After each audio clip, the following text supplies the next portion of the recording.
तर श्री स्वामी समर्थ काल तुम्ही पाहिलंच होतं आम्ही कुठंतरी गेलो कुठंतरी न गेलो आम्ही गेलो आमच्या मामाच्या घरी काहून का तिथं मयू ते जायला होते मग त्याच्यामुळे आम्हाला तिथून कुठंतरी जायचं होतं. दुसऱ्या दिवशी सकाळी श्रेयाला थोडीशी घरी शुद्धून शाळेत पाठवलं कारण ती मी सगळे घरी आले मी कुठे शाळेत जाऊन मग त्याच्यानंतर ती शाळेत गेली मग मी मस्त मस्त तयार झाली. मग आम्ही साडी घातली बरं का.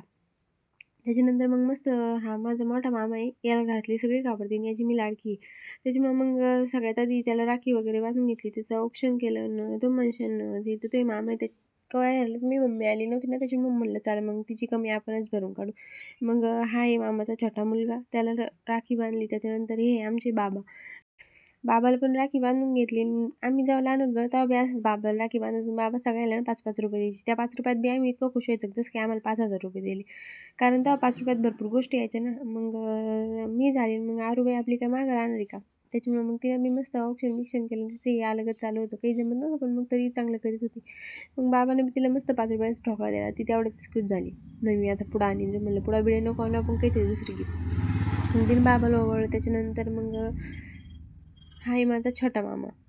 छोटा आहे म्हणजे तो खरंच छोटा आहे वयांनी पण मग बाकी यांना छोटा आहे. त्याच्यानंतर मग मस्त त्याला बी राखी बांधून घेतली. मग मी बांधली म्हणल्यावर आरू काय मागं राहणार हे पाहते आहे कसं कसं करू राहिली तुम्हाला पाहून मजा येत असेल खरंच ना. त्याच्यानंतर मग आरूनं पण त्याला राखी बांधली पेढा भरवला आणि मस्त नंतर मग मामी आज होती सगळ्यांना अंगारक चतुर्थी त्याच्यासाठी ना मामी मस्त इकडे साबुदाणा बनत होत्या. मग खिचडी बिचडी खाल्ली आम्ही साबुदाण्याची आणि आरूबाई तर आपली सगळ्यात आधी बसली. त्याच्यानंतर मग आम्ही सगळ्यांनी मस्त खिचडी खाऊन बाहेर गेलो कुठं ते पुढच्या व्हिडिओमध्ये